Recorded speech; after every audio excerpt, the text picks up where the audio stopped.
Now, note, this was before the Capitol was stormed, but I think it's important to emphasize that this was the conversation before the Capitol was stormed by one of the more, as they would call her, more reasonable Republicans who comes from the Maverick family. I'm talking about Meghan McCain, who is back at The View. And full disclosure, I know this woman. I know her from cable newsrooms. Generally speaking, and I'm saying this intentionally because I do think that this is where people get lost.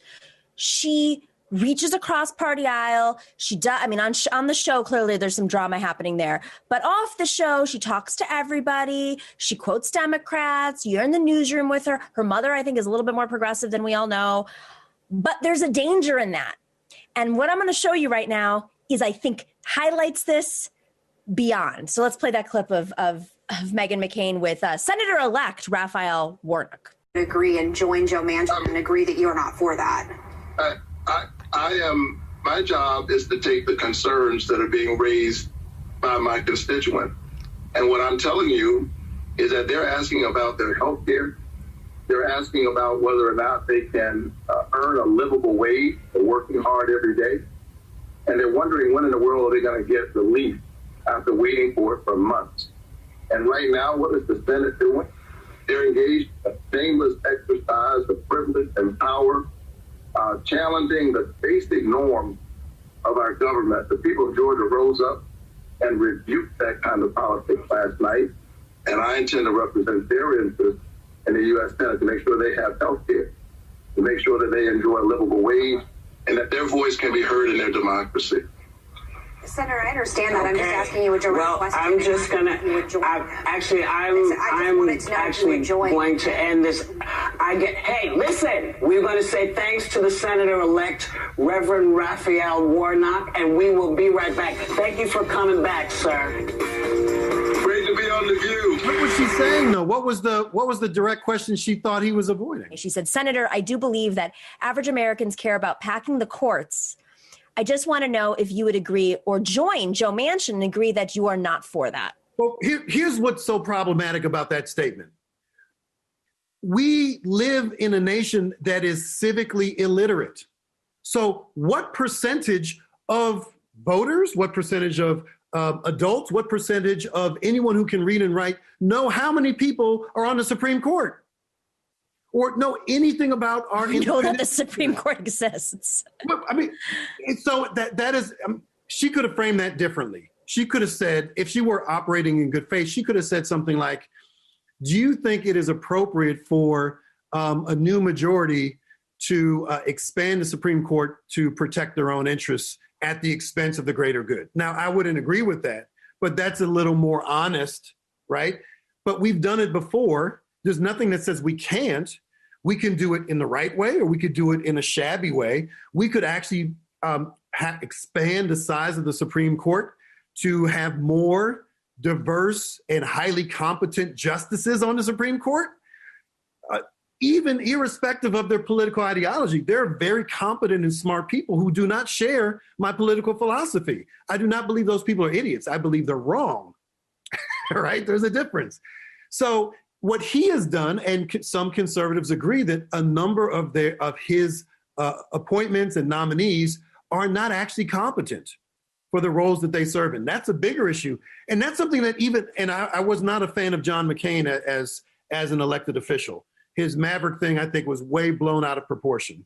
I'm just, him being, more decent than everyone else is not impressive to me. All right. That's like saying, he didn't shoot somebody on the floor, so exactly. He's a good guy. Yeah, I'm not in love with that framing of him, but she could have said that.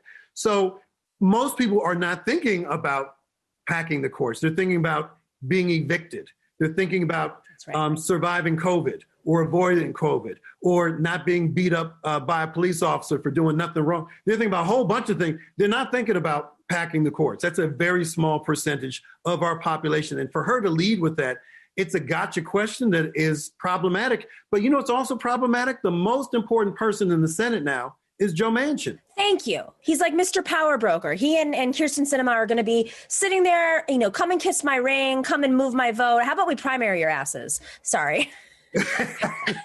Again, right? I should say. It's arithmetic, right? There's 50-50 tiebreaker is the vice president. And, if he says, I'm not going to vote this way, or I want this in exchange for my vote, then Biden is going to be in a tough position. The problem, of course, is if Biden doesn't cower to Joe Manchin's bullying, potential bullying, and he switches parties, or he becomes an independent and caucuses, as has happened. Obviously, that's something Bernie Sanders has done, caucus with the Democrats, and he caucuses with the Republicans. Then Biden is not. I would hope that Biden does not reward him for that defection. It'll make it hard for him to do things back home in West Virginia. So he'll be a new darling of the right, but at a great cost. So I don't know how this is going to bear out, but it's not going to be puppy dogs and rainbows until we can work out this political dynamic where you have these blue dogs and I believe traitors who are going to manipulate the Senate for their own personal aggrandizement. And we're going to have to treat them delicately. I mean, that's the hardest part about this is I know progressives are going to be screaming, rightfully so, at the folks who keep pulling away, right? From whether it's Joe Manchin, Kyrsten Sinema, or now Mark Kelly, who's just sworn in. These are folks who've already shown that they're siding with big industries, whether it's oil and gas or the defense industry, Raytheon. It's a concern because it's bad enough that we had a Republican Senate, but now we have to treat them with kid gloves so that they don't, especially with Manchin, go and change parties. Thanks for watching and listening to The Nomiki Show. But remember to click like and subscribe on YouTube and please share on social media. If you're not already a patron, please join us for as low as $5 a month on patreon.com/The Nomiki Show for early and special content. That investment makes a huge difference. We are not corporate media raking in the dough. It's really you guys that are keeping us going. So please consider being a patron.